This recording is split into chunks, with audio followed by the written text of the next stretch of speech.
सवाल मेरा ये है, वो कौन सी चीज़ है जिसको इस्तेमाल करने के लिए तोड़ना बहुत ज़रूरी है? यार काफ़ी सारी चीज़ें ऐसी हैं जिनको इस्तेमाल करने से पहले तोड़ना पड़ता है। फॉर एग्जांपल किसी भी रिश्ते को इस्तेमाल करने से पहले उसकी सेंस तोड़नी पड़ती है। ठीक है। वफादारी को इस्तेमाल करने से पहले वफा को तोड़ना पड़ता है। वादे और ज़ुबान को इस्तेमाल करने से पहले उसको तोड़ना पड़ता है। वेल जहाँ तक मैं समझ रहा हूँ डेफिनेटली ये कोई मेरे ख्याल में शायद कोई चीज़ होगी जिसके बारे में आप पूछ रहे हैं, तो definitely I would not like to answer that thing. मैं आपको हिंट दे देता हूँ, इसका सर्दियों से बहुत गहरा ताल्लुक है। अखरोट है भाई, खाने के पहले तोड़ना पड़ता है। वैसे आप इस्तेमाल कर सकते हैं भाई, कर सकते हैं। ये हाँ। वही बात हो गई। अखरोट का इस्तेमाल किन चीज़ों में होता है? यार काफ़ी सारी चीज़ों में होता है। आजकल तो ऐसे है कि अखरोट को मतलब जो बंदे पकड़े गए हैं, मैं फिर वहाँ पे वापस आना चाहूँगा। जो हमारे भाई जो थे वो 9 मई की मजम्मत कर रहा हूँ भाई मैं, तो जो वहाँ पे पकड़े गए हैं तो उनके भी काफ़ी इस्तेमाल हुए हैं। नहीं नहीं, आई मीन उनको मारने में इस्तेमाल हुआ ना भाई। सर्दियाँ आ गई तो जो चीज़ हाथ में आई उठा के मार दिया। काफ़ी सारी चीज़ों में इस्तेमाल होता है। हमारे पास तो वैसे ज़्यादातर चूँकि बड़ी एक पॉपुलर जमात है, मेरे ख्याल में 2/3 से अगले इलेक्शन में आएगी भी, मौलाना फजल रहमान साहब। मैं तो वो हलवा बड़े शौक से कहते हैं, हलवे में हो जाता है यार काफ़ी। Oh yes. आज भी उठाने वाली चीज़ों में से अखरोट दूसरे नंबर पे है। अंदर की बातें कर रहे हैं। ये वैसे हम कौन से अखरोटों की बात कर रहे हैं? ये कौन से वाले की बात हो रही है यार? ये वो दूसरे, हाँ ये जो ड्राई फ्रूट्स में अखरोट आते हैं हम उन्हीं की बात कर रहे हैं। मैं बात कर रहा हूँ, अखरोट्स में भी तो काइंड्स आती है ना बहुत सारी। अच्छा, काइंड ऑफ थी, लेकिन एक चीज़ कॉमन है ना उनमें। छोटा अखरोट, बड़ा अखरोट, नहीं नहीं नहीं, दरमियाना अखरोट, पॉलिश हो जाते हैं। सारे पॉलिश हो जाते हैं। यस। अखरोटों को पॉलिश करने का बेहतरीन तरीका क्या है? देखें यार, अब ये सवाल तो आप पूछते अच्छे नहीं लगते। मीडिया से ताल्लुक है आपका। अभी तो मेरे ख्याल में पाकिस्तान में सबसे ज़्यादा काम ही पॉलिश का हो रहा है, तो यस। बट ठीक है भाई। Okay okay yes.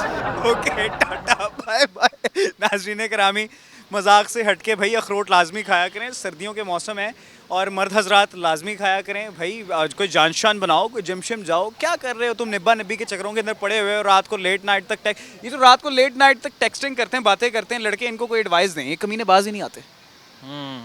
नहीं नहीं, उनका कोई कसूर नहीं है भाई। मैं तो उनके साथ मेरी उनके अब्बू का कसूर है। नहीं नहीं, वालिद साहब को तो बिल्कुल भी नहीं है। बेसिकली ये मोबाइल पैकेजेस जो हैं ये इनको बंद करना चाहिए। जिस तरह अभी 10 बजे 12 बजे मार्केट्स बंद हो रही है ना, सो ब्रेन स्टॉर्मिंग प्रॉपर होनी चाहिए मेरे ख्याल में। जब जो छोटे बच्चे हैं जिनकी स्कूलिंग है, जो जिनके माइंड अभी बना रहे होते हैं, टीचर्स को चाहिए उनको डेवलप इस तरह से करें कि सिर्फ प्रॉस की बजाय मोबाइल फ़ोन के कॉन्स की तरफ भी उनकी तवज्जो दिलवाई जाए।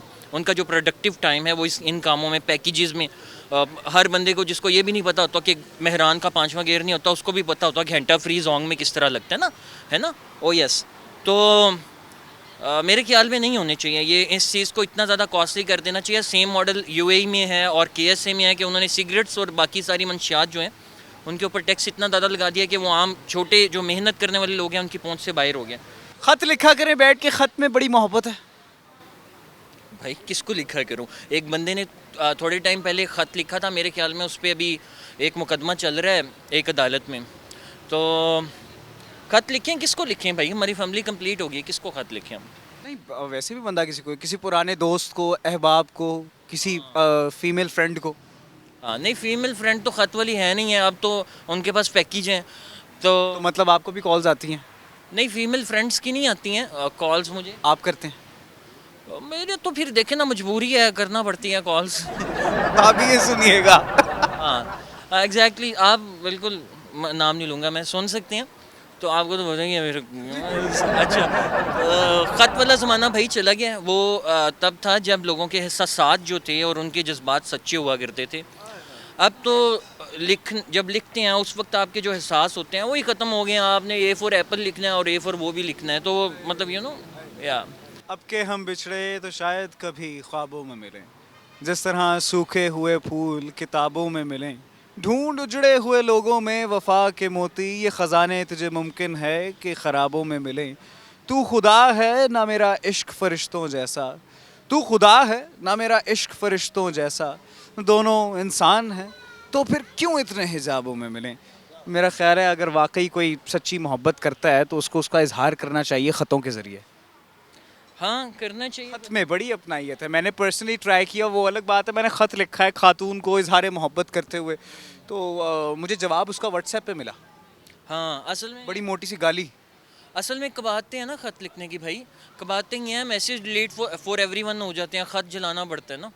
अरे वाह, क्या बात की है इन्होंने। ओह यस, सो ये बिल्कुल वैसे ही है जैसे मोबाइल पैकेजेस इतने ज़्यादा कॉमन हो गए हैं। आपने राहत साहब का गाना सुना है ना कि तूने जब आखिरी खत मेरा जलाया होगा देने वाला भी तुझे याद तो आया होगा। बहुत खूबसूरत। अब हाँ, आप गाना सुनाए कोई यार, आपकी आवाज़ माशाल्लाह पिच और टोन अच्छी लग रही है मुझे आपकी। सही है, अभी मेरे ख्याल में गाना तो मैं नहीं सुनाना चाहूँगा, लेकिन ये है कि पहले उस जब राहत साहब ने गाना गाया था वो मेरे ख्याल में ख़ास ऑडियंस के लिए था, उनकी टारगेट ऑडियंस डिफरेंट थी। अब तो ये होता है कि तूने जब आखिरी ख़त मेरा जलाया होगा ना, वो अब ये होना चाहिए तूने जब आखिरी ख़त सब के इकट्ठे करके जलाए होंगे। ठीक है, अब तो वो टाइम आ गया कि एक मैसेज लिखते हैं लोग आई लव यू का, और उसको ब्रॉडकास्ट में तकरीबन 70 लोगों को भेज रहे होते हैं। एग्जैक्टली, बड़ा फरमा रहे हैं आप। या तो उन पे फ़िल्टर लगना चाहिए भाई, उनको वाकई ख़तों पे लाना चाहिए। उनको भी 70 लोगों को ख़त लिखना पड़े ना। हाँ, उम्मीद है आप खैरियत से होंगे। वो लिखते लिखते ही तकरीबन 3 दिन फिर बाद में उसके हाथों पे बट्टी हुई हो या